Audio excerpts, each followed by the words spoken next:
Great. Today we are going to talk about our last choice and how to fuel our fire to accomplish everything we're going to need to do during your classwork. So let's start with the simple questions.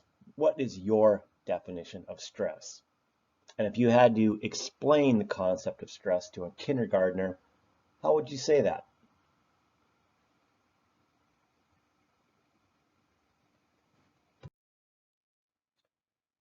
Fueling your fire. Stress, if we are not careful and institute preemptive self-care, will get the better of us. So which one of these matches do you think we are going to try to avoid being? Absolutely right. We do not want to be this burnt out and burned up and useless matchstick. So here we are on our last choice, fueling our fire so we don't burn out. So the paradigm today is to fuel your fire. The principle is to renew and restore the energy stores that we use up in day-to-day life and in our school life. And the behaviors you're going to be instituting is movement, exercise, eating properly, good sleep hygiene, relaxation breaks, and connections with those relationships that fill you up.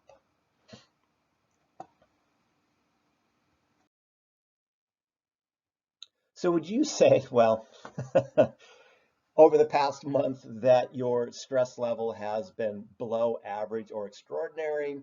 These are extraordinary times, so I am just going to go out on a limb and assume that everyone is sitting to some degree out here. I know I certainly am, and I wouldn't expect you to be in any less of a predicament in your personal lives. So what I've done and what I'm going to be talking about to how to deal with these extraordinary levels of stress. You're not going to eliminate the stressors, but you can, to a certain extent, to the best of your ability, eliminate your reaction to the stress without letting it burn you out.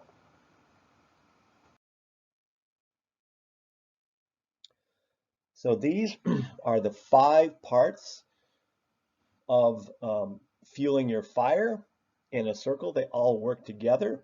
Movement, diet, rest, relaxations throughout the day while you're awake, and connections.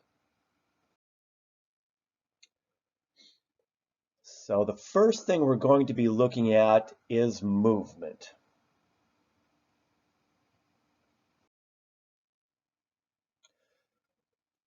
And we're going to have to get really creative with the COVID crisis that we are going through at the moment. But what are some creative ways that you could move during your day? I used to say, going back to the movement one, uh, parking far away from the grocery store, taking the stairs up, when there's an elevator, those type of things are a way to incorporate movement into your day without actually having to cut into your time that you're working on your other Q2 quadrant activities. So diet is the second thing we'll be taking a look at. Hopefully everyone has a fairly firm idea of what a basic uh, good diet is. I think in our heart of hearts, we all know when we're not eating well. Even if we don't know the specifics like a dietitian, we do know that eating empty calories and chips and soda and those type of things are not good fuel for us and do not help us deal with stress. What I have always done as just a rule of thumb that, and I don't get too far outside of where I should be with my diet, is I divide my plate into thirds. There's a point in the middle, and there's a third on the left, third on the right, and a third on the bottom. I have protein in a third of that plate. I have carbohydrates on a third of that plate, and I have vegetables on a third of that plate. And it might not be 100% perfect, but I'm not going to get too far off in the weeds following that basic rule. And you can modify those quantities if you find yourself overweight or underweight. You can increase the amounts of proteins, but when you're at a good basic level, or if you're coming at it from a very bad diet, just keeping that rule in mind will help you keep on track with your diet. And then you could also change the side of the plate as well. And then fruit, oftentimes for dessert, that doesn't make it on my rule of thirds. There you go. A little pro tip from me. So you want even glucose throughout the day. You don't want hills and valley. So you're going to stay from what are called high glycemic index food. That is corn syrups, especially that are found in high fructose sweeteners as well. Those type of things are that cause great spikes and troughs throughout the day.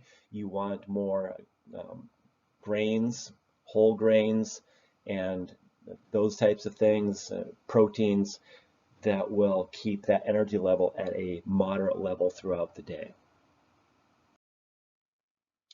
Sleeping is the third thing we'll take a look at. A lot of people don't get good rest, and oftentimes if you step back and think about it, it's due to poor sleep hygiene. And when I'm talking about sleep hygiene, I'm talking about things like putting those screens away when you go to bed, having a comfortable temperature in your bedroom, having blocking out the light and sound as much as possible, going to bed and getting up at the same time every day. And I would imagine people are struggling a lot more with this now that they don't have some of the obligations that they might have to get up to. If you don't have to get up and make it to a job or something along those lines, or get the kids off to school, it's a lot easier for your sleeping pattern to get all out of whack. So try really hard to develop good sleep hygiene.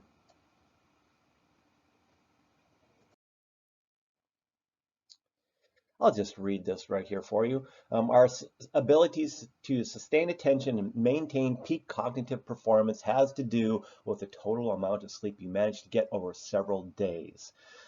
If, in this case, it was executives that were studied, average 4 hours of sleep a night for 4 or 5 days, they develop the same level of cognitive impairment as if they've been awake for a full 24 hours.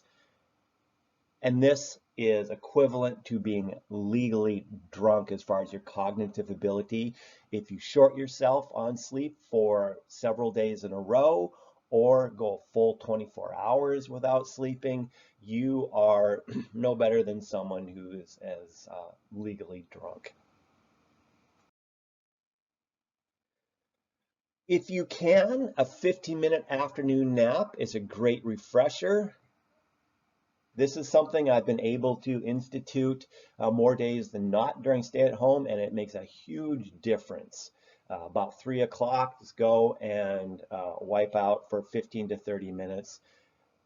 Productivity is up to 35%, creativity 40%, decision making 50%, and is also, in addition to your cognitive abilities, it is good for your cardiovascular health. The fourth thing we'll look at is relaxing throughout the day, taking time for yourself, not letting that stress build up, discharging it before it becomes an issue. So again, we're proactively getting rid of stress. So chronic stress kills, literally. It's been widely shown to have disastrous physical effects, but it also diverts energy from your brain, shrinks the hippocampus, which we will be learning about in neuro, compromises neurotransmitters, and even emits toxins that attack your brain. So it has to be a priority. Sometimes people who have a hard time remembering this will even schedule this into their Google calendars to their relaxation. So that popped up, they remind them, oh yeah, I need to do this for self-care. So individually, what are your best practices for managing stress and relaxing?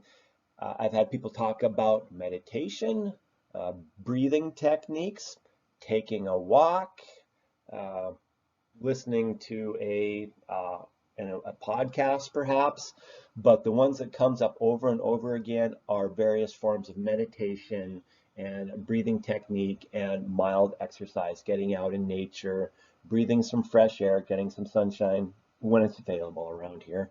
And that is one of the best, those are the best ways to relieve stress by relaxing throughout the day. Schedule this in. Don't wait. It's like if you ever heard the saying, if you wait till you're thirsty to drink, it's too late. You're already dehydrated. Think of that the same way with stress. If your back is tight and you have a headache and you can't think, it's too late. You've dug yourself a stress hole. So schedule in relaxation to prevent that from happening. And lastly, the connections you have that add value to your life and are ultimately good for you and the people you connect with.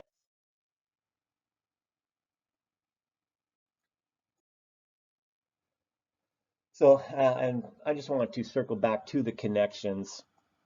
The connections are those things that give you value, those relationships. It can be with a pet, it can be with a child, it can be with a parent, it can be with a sibling, it can be with your friends. It is those relationships that fuel you. And you need to, again, I would highly suggest as you're filling in your Google Calendar, which are due next week, next Thursday, schedule some time in as a Q2 activity of connecting with those relationships that are going to add value to your life and help fuel your fire so you can accomplish your goals. Thank you very much.